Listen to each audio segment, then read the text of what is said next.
Sejam todos bem-vindos ao podcast ERA, Educação Radiológica Avançada. Aqui você vai ter segurança nos seus exames radiológicos através do conhecimento. Estamos de volta com a equipe completa.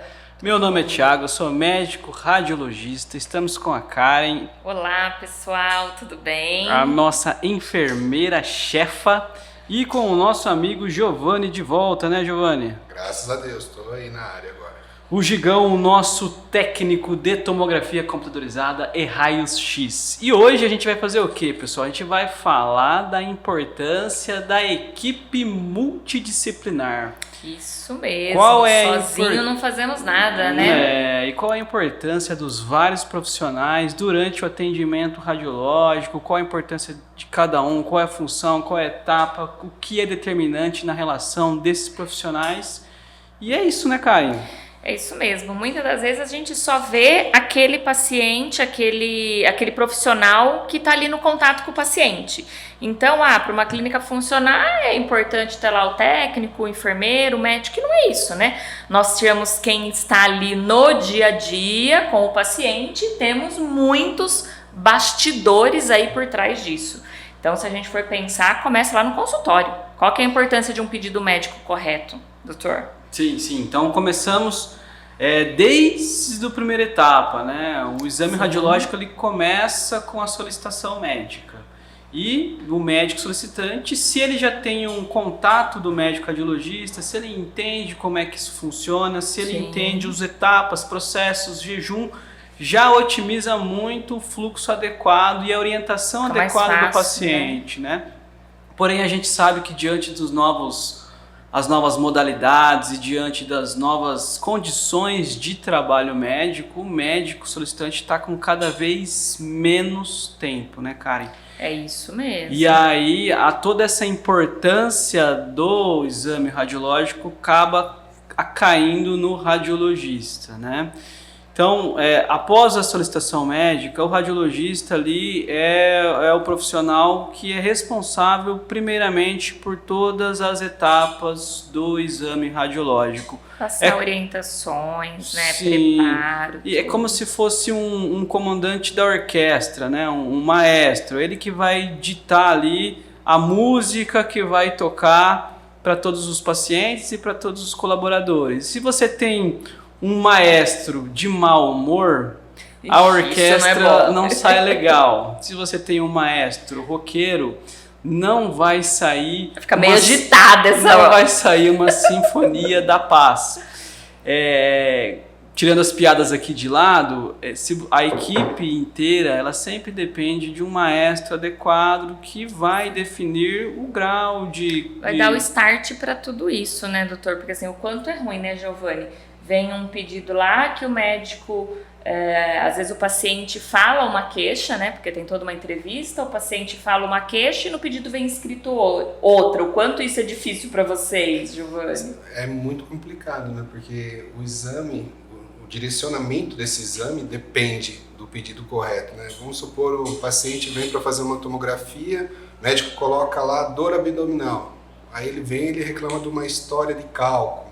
Né? Então, assim, faz tem diferença em total. técnica, né, em forma de exame. Então, começa lá no médico radiologista, começa com a secretária do médico assistente, porque muitas das vezes é a secretária que vai inserir no sistema. Aí o médico pediu um abdômen, você não sabe se é superior, se é total, se é pelve. Um código que você coloca errado já inviabiliza o exame. Então, existem muitas questões burocráticas que, infelizmente, nós precisamos pensar nela, levar em consideração para esse paciente não perder tempo, eu não cancelar o exame, para você não ter dúvida, para o médico ter condições de laudo adequado e lá no final eu conseguir responder o questionamento do meu médico assistente. Então, médico assistente, pedido ok, inserido no sistema, código ok, eu vou lá para o agendamento. E aí, essa equipe do agendamento, ela tem uma função primordial. É a porta de entrada, né, doutor, de cada clínica.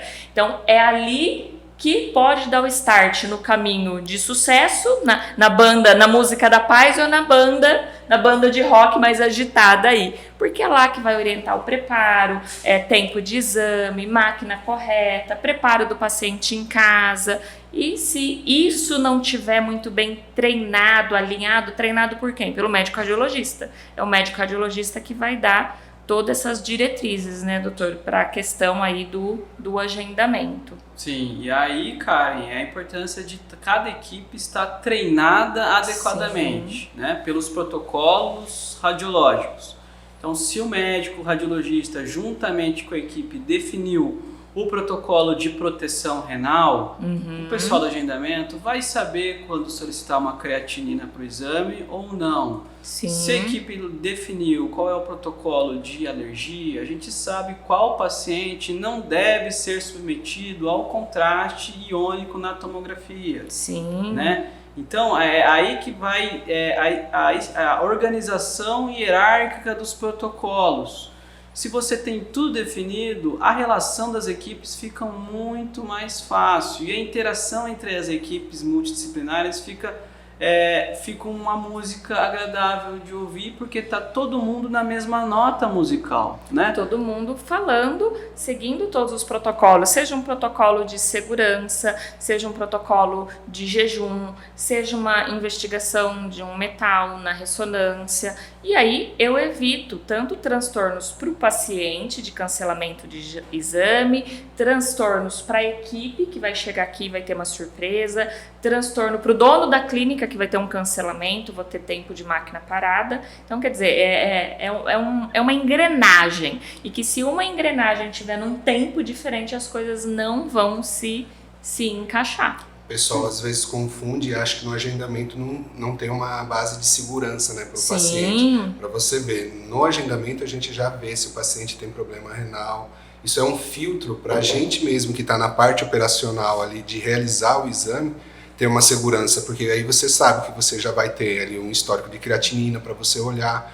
Então isso envolve também a segurança do paciente, principalmente porque são vários filtros. Se acontecer de passar pela recepção, não vai passar pelo técnico.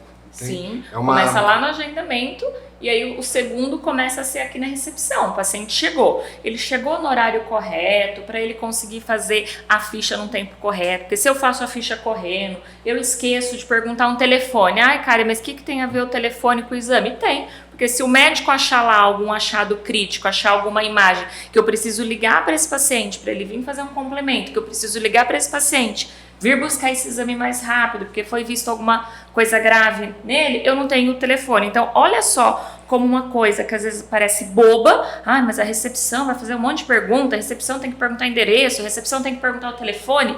Isso pode ser determinante para o diagnóstico dele. E quanto que a recepção é importante ela atender no tempo para você, Giovanni?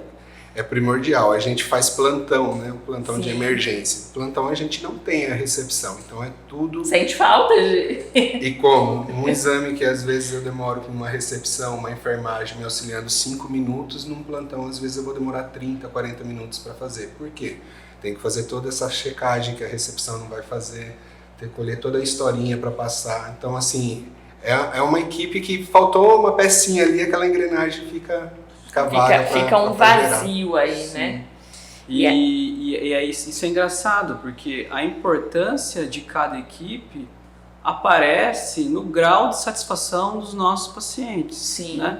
Todos os pacientes aqui são enxergados como seres humanos que estão com algum problema de saúde, ansiosos, investigando alguma patologia, e tem que ser tratados por todos com devido respeito, com devido carinho, né? Atenção necessária. Então, né? Não adianta o paciente sair daqui com o melhor técnico que fez a melhor angiografia de coronária, com o melhor laudo cardiológico, se foi mal atendido pela pessoa que pegou o acesso venoso, pela equipe da enfermagem, né? Precisou ligar 5 vezes aqui para pegar o preparo, porque eu não entendia o preparo. Se chegou aqui alimentada e era para ter em jejum, e vai ter que esperar 5 horas para fazer o exame. Ou ao contrário, né? Passou fome, chegou aqui, não precisa de jejum, aí passou fome, né? Então, eu já ficaria mais brava com essa situação. aí o que acontece, pessoal? Aí a qualidade percebida pelos pacientes e clientes não é apenas no laudo, não é apenas no diagnóstico, é em todo o processo de experimentação de como usuário das nossas empresas, das nossas clínicas e tudo mais. E é interessante, algo que assim, em hospitais, eu já passei por muitos locais, e hospital tem muito isso, né? A questão da pesquisa de satisfação, e é muito enxergado aquele da ponta, aquele que lida com o paciente.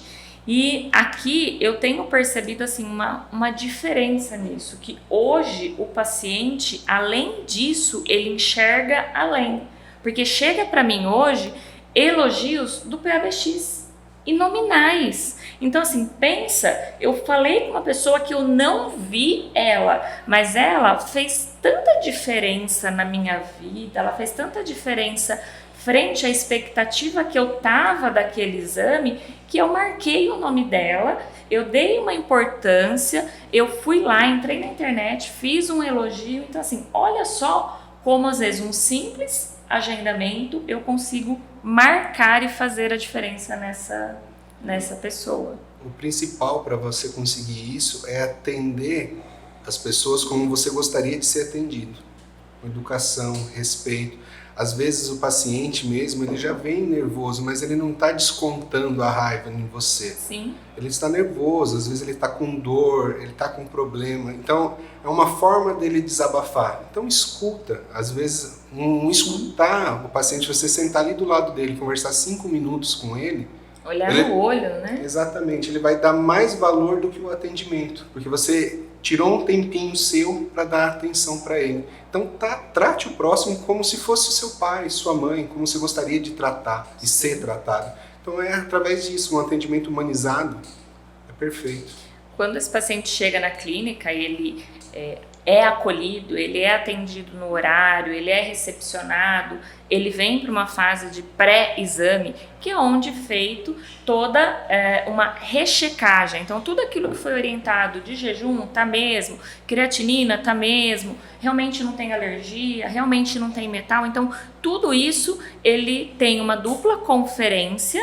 Depois disso, ainda tem uma investigação da parte clínica, porque é através dessa queixa do paciente, o quanto hoje, Giovanni, essa entrevista da enfermagem, uma história bem colhida vai fazer diferença para você, enquanto decidir sua técnica, e para você, doutor, para laudar, como que é? Faz total diferença, principalmente como o doutor Thiago falou no começo, os médicos hoje têm agenda lotada, o fluxo dele tem que ser muito rápido. E às vezes ele acaba não colocando por esquecimento ou porque não quis colocar mesmo história diagnóstica. Então uma coleta da enfermagem de todos esses dados é determinante para mim, para como a gente vai direcionar esse exame. Porque não adianta eu chegar lá, por exemplo, na sala, chegou o pedido lá de um abdômen total. Doutor, como que eu faço esse abdômen? O doutor vai falar o que o paciente sente. Não adianta eu ir lá na sala e falar, ó... Não é todo abdômen que é igual. Não é uma receitinha de bolo ali que você coloca 2 xícaras de farinha, 1 de ovo e faz. Então, cada paciente, às vezes às vezes eu vou fazer 3 fases, às vezes eu vou fazer 2, às vezes eu não vou injetar contraste, às vezes vou ter que fazer uma reconstrução 3D, às vezes preciso fazer uma tardia, às vezes deu algum problema, preciso virar decúbito ventral. Então, cada e paciente... tudo é abdômen. Exatamente. Legal, gente. Legal. E pra você, doutor, só escrever dor é suficiente? Não, tô com dor na barriga, tô com dor na cabeça. Não. É por isso que a história clínica tem que ser bem feita pelo solicitante, pelo nosso grupo de enfermagem e, se tiver dúvidas, inclusive pelo médico, né? Sim. Idealmente, a história clínica deveria ser captada pelo próprio médico, mas hoje nós vivemos em momentos críticos de tempo, né? Sim. Então, se a gente interromper cada atendimento para fazer uma história clínica, a gente pode não conseguir terminar o atendimento de todos os pacientes. Faz diferença no então, olhar, ainda né? o médico faz a história clínica, principalmente em casos selecionados, em histórias selecionadas, e é por isso também precisão de treinamento do nosso grupo de enfermagem, do nosso De grupo alinhamento. de assistência. Senão tem aquele que conversa mais, que escreve mais, o outro é mais tímido, então escreve menos. Sim. E aí eu tenho aquela parte da equipe que nem aparece, que fica nos bastidores, mas que se não tiver, Sim. faz muita diferença. Sim. Então, uma engenharia, né? Então, assim, o paciente chega aqui, eu tenho que cancelar a minha agenda inteira, porque minha máquina quebrou, porque meu engenheiro não veio fazer uma manutenção preventiva. E até mais Olha simples, só o né, cara? transtorno. Não adianta você chegar aqui com tudo agendado, com laudo bonito, história clínica adequada, preparo adequado, e você entrar no banheiro e ter uma higiene do banheiro inadequada, né? Sim. Qual vai ser a percepção desse cliente? Qual vai ser a percepção dessa pessoa ao entrar num banheiro que não está adequado, higienizado? Você sabe que há uns 2 meses atrás eu recebi um elogio e isso assim, eu falei, meu Deus, né? Olha como que tá o nível de percepção hoje do público que a gente está atendendo e tem que ser assim. Ah, olha, parabéns, equipe muito educada, clínica muito limpa. E eu fui parabenizar a equipe de higiene, que muitas das vezes elas passam desapercebidas, elas se sentem menosprezadas e pelo contrário, São é a tão primeira, importantes quanto, né? é a primeira que chega na clínica. Sem ela passar e recolher o lixo, limpar o chão, nada começa. Nenhuma entrevista começa, nenhum exame começa. E aí eu falei assim, gente, mas é o mínimo para se ter um local aberto. Elas que deixam o cartão postal pra gente. Exatamente. E assim, se chegou para mim esse elogio, é porque a perspectiva dessa pessoa estava muito baixa. Quer dizer que ela frequenta locais sujos. Para ela olhar isso, sentir uma diferença a ponto de colocar no papel, aí eu falei, gente, o mínimo que a gente deveria considerar para qualquer local, uma padaria, ainda mais na área da saúde, que é a higiene, e de repente, como que tá por aí? Sim. Né? Para chegar a esse ponto. E aí foi muito legal, porque as meninas, nossa, Karen, mas pra mim veio elogio, né? Elas acham que porque elas não têm contato com o paciente, não vai ter esse olhar, esse diferencial. E aí elas ficaram super felizes. Eu cheguei lá e falei, ó, tive um elogio aqui e não veio escrito o seu nome, mas o jeito que tá escrito aqui é pra você, porque se tá falando da higiene, quem faz a higiene é você, é pra você. E elas ficaram super felizes, né? Bem legal. É tudo uma engrenagem, né? Não tem, se uma engrenagem falhar, o atendimento não vai ser. Sim. Como se fosse um relógio, né? Se Exatamente. A gente pensasse nesse sentido. Um exemplo clássico é a gente que trabalha com clínica, né? Diferente do que você está dentro do hospital, que você está fazendo um exame de emergência. Mas às vezes vem paciente para fazer exame laboratorial com a gente que tem um achado crítico, que ele precisa ir para o hospital. Qual que é a importância? Eu sei que minha parte é fazer o exame e direcionar um exame bem feito. Só que às vezes eu consigo antecipar esse laudo para o paciente porque eu já achei esse achado crítico. Qual que é o dever do técnico? Vai lá na sala, interrompe o radiologista e fala, ó, doutor, achei um achado, o senhor quer dar uma olhada? Porque adianta esse laudo, né? Às vezes não é nem só o adiantar o laudo, às vezes o doutor vai falar assim, ó, faz uma sequência a mais ou faz uma fase a mais. Então, assim, é o ganho pro paciente. Sim, entendeu? Esse o ganho do achado crítico, ele vem da equipe da frente. Sim. Se a equipe da frente ali, que está fazendo aquisição de exames eletivos, não apontar um achado crítico, o paciente vai ter um retardo no diagnóstico que poderia É só mudar quando você chegar na totalmente lista a dele, conduta. no nome dele, que você vai conseguir ver isso. E aí, pessoal, a gente bate novamente na tecla, né? São engrenagens que precisam estar corretamente funcionando para que o todo seja legal, né? Alinhadas, E se você né? é médico, radiologista e não tem esse pensamento, siga a gente nas redes sociais. Se você é enfermeiro e você não tem esse pensamento, siga a gente nas redes sociais. Você é biomédico, técnico. Isso mesmo, reflita a importância de cada um. Você tem que fazer o seu melhor, mas também pensar o quanto o seu melhor impacta no serviço do outro. Como você pode fazer o seu melhor para você e o seu melhor para o outro também. E o seu melhor, às vezes, vai impactar na qualidade do diagnóstico do paciente, que é o que é mais importante. Que é o principal de tudo isso aí. Você cuidar do próximo com carinho. É isso aí, pessoal. Essa é a importância da equipe multidisciplinar. Muito obrigado. Pense nisso, leve isso para dentro do seu dia a dia, para dentro da sua empresa. E se você quer saber mais novidades, se você quer ficar em dia com muitos assuntos, o que tem que fazer? Tem que se inscrever, dar um like, ativar o sininho, arrastar para cima, arrastar para o lado, compartilhar com quem tem interesse, que a gente vai estar sempre aqui. É isso mesmo. Até mais, gente. Até a Obrigada. próxima. Valeu, Tchau, tchau. obrigado. Tchau, tchau.